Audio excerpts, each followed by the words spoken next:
kumshukuru Mwenyezi Mungu mwingi wa rehema kwa kutuwezesha kuamka salama na kuanza kufanya kazi za kutumikia tena taifa letu. Zaidi ya yote, Mheshimiwa Mwenyekiti, nitoe pongezi maalumu za sura ya bajeti. Nasema za sura ya bajeti kwa sababu kwa hakika bajeti hii imetudhihirishia mambo mawili makubwa. Kwanza, imetudhihirishia kwamba serikali hii ya CCM ni serikali sikivu. Lakini pili, imetudhihirishia kwamba serikali inayoongozwa na Mama Samia Suluhu Hassan, rais wetu, ni serikali ambayo imekusudia kabisa kazi iendelee. Mheshimiwa Mwenyekiti, sifa hizi hazipatikani kwa kusema tu, zinapatikana kwa mambo tunayoyaona, kwa sababu serikali sikivu inazo sifa zifuatazo. Moja, ni serikali inayowasikiliza wananchi. Pili, serikali inayowasikiliza wabunge. Tatu, serikali inayoshaurika.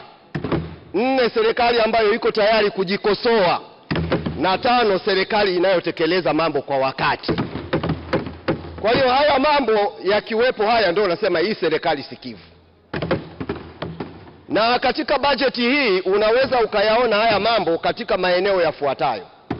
Moja, kitendo cha kupunguza faini za makosa ya barabarani kwa bajaji na bodaboda kutoka 30,000 mpaka 10,000 ni kuwa serikali hii ni sikivu. Lakini pili, kitendo cha kuhakikisha kwamba katika bajeti hii posho za waheshimiwa madiwani ambao ni wasaidizi wa karibu wa sisi wabunge zitakuwa zinalipwa sasa kutoka TAMISEMI badala ya halmashauri zao. Hiki kitendo kinaonyesha serikali hii ni sikivu. Kitendo cha kuweka posho maalumu kwa watendaji wa kata na makatibu tarafa ili waweze kupata uwezo wa kuzifanya kazi zao vizuri kinaonyesha serikali hii ni sikivu. Lakini pia kitendo cha kuyatafutia ufumbuzi matatizo ya barabara zetu zinazosimamiwa na TARURA, maji na kushughulika na maboma ya shule zetu, haya yote yanaonyesha serikali hii ni sikivu, na kwamba lazima tutoe pongezi maalumu kwa rais wetu na serikali kwa ujumla kuonyesha kweli kazi inaendelea. Na katika hili Mheshimiwa Mwenyekiti, ningependa kuwatoa wasiwasi wabunge wenzangu, hasa ambao wamekuwa na wasiwasi au wakiwa na maoni tofauti kuhusu kodi ya majengo, kwamba itozwe wapi na mahala gani. Mimi nataka niipongeze kabisa serikali, wamelenga, wametafuta mahala pazuri ambapo kodi itapatikana na ambapo hapawezi kuwa na maumivu kwa mtu mmoja. Na ni vizuri katika hili tukafahamu kwamba kodi zote na hasa zilizo nyingi lazima mwisho wake zilipwe na mtumiaji. Maana hata ukisikia kodi imewekwa kwenye mafuta unaweza ukafikiri analipa mwenye gari. Si kweli, mwenye gari ataenda kununua mafuta tu, lakini baadaye abiria akipanda gari hilo atalipa hiyo kodi ya mafuta. Kwa hiyo kodi zote hatimaye hulipwa na mtumiaji. Kwa hiyo kama nyumba imejengwa na mwenye nyumba yupo, aidha anakaa kwenye nyumba hiyo ina umeme, au hakai kwenye nyumba hiyo, kuna mtu mwingine anakaa, na huyo ndiye anayelipa kodi hiyo ya majengo, iko sahihi, wala hakuna tatizo lolote. Mheshimiwa Mwenyekiti, hivi karibuni niliungana na rais wetu kushuhudia utiaji saini wa mikataba 5 kule Mwanza ya ujenzi wa meli ambazo zitatoa huduma na kuchochea uchumi katika taifa letu. Sisi katika ziwa Tanganyika ni wanufaika, maana kuna meli mbili, moja ya abiria ambayo itabeba abiria 600 na mizigo 400, iko katika mkataba huu ambao itaanza kujengwa, lakini nyingine ni ya mizigo. Na hapa narudia kuipongeza serikali, maana nimesema hapa bungeni katika mpango na hata katika wizara mbalimbali ikiwemo wizara ya mambo ya nchi za nje, nilisema kuhusu swala la kuhakikisha tunachangamkia fursa ya soko kubwa la DRC Congo. Kwa hiyo meli hizi zitakuwa kichocheo kikubwa cha uchumi, cha kufungua mlango na kuongeza wigo mkubwa wa biashara baina ya sisi na DRC Congo. Sasa mniruhusu vile vile, baada ya kusema serikali hii ni sikivu, niwakumbushe mambo ambayo hamjayasikia vizuri. Maana ingekuwa ni binadamu, ungeweza ukasema kama mtu ana masikio mawili, labda ulisemea sikio la kushoto, sasa la kulia labda liliingia maji, hakusikia vizuri. Narudia haya mambo, nimekwisha yasema na sasa nataka niyarudie. Uchumi wa nchi yetu unategemea sana uimara wa sekta binafsi. Na sekta binafsi sasa hivi ina mizigo miwili mikubwa imebeba. Tukiitua mizigo hii, sekta binafsi itatusaidia sana katika kukuza uchumi.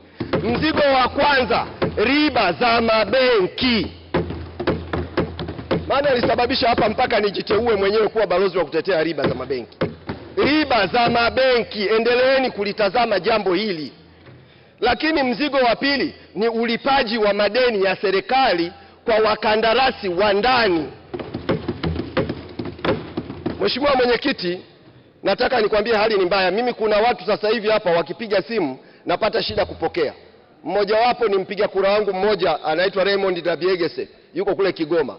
Anadai TBA, Tanzania Building Agency, amewasupply vifaa. Duka lenye thamani ya mtaji kama wa milioni 100, unaenda kuchukua vifaa vya milioni 40, alafu unafika mahala miaka miwili hujalipa. Unamuua huyu mtu. Lakini kupitia nafasi hii niseme, tumesaini mikataba na hawa wakandarasi kwa ajili ya kutengeneza meli hizi. Lakini naomba serikali ichukue tahadhari sana. Ichukue tahadhari sana katika kuwasimamia hawa wakandarasi kufanya kazi zetu. Najua serikali kabla ya kutoa kazi inafanya kitu kinaitwa due diligence, kuangalia uwezo wa kitaaluma na kifedha wa haya makampuni kufanya kazi zetu. Lakini leo hapa tunalo tatizo. Kampuni iliyopewa kandarasi ya reli yetu ya kisasa inakabiliwa na madeni makubwa ya wazabuni wa ndani wadogo iliyowapa kazi. Sijui kama hili mnalijua.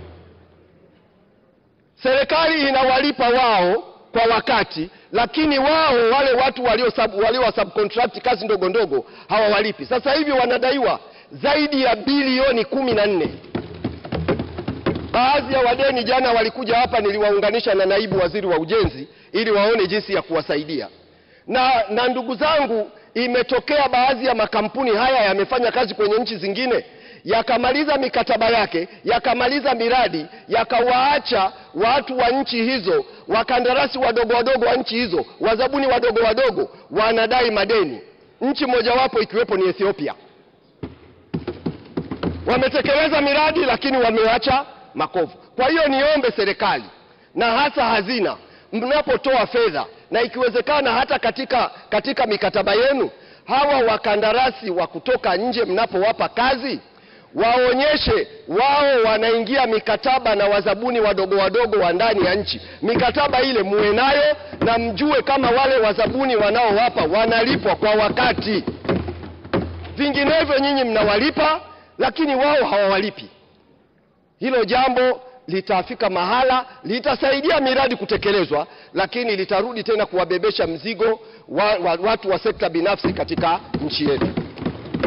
Mheshimiwa Mwenyekiti, kwa ujumla nataka niseme kwamba sisi wabunge, naamini kama nilivyowasikia wenzangu wengi wanasema, tumeridhishwa sana na bajeti hii, na kwa kweli napenda kutamka rasmi kwamba naunga mkono hoja. Asante sana.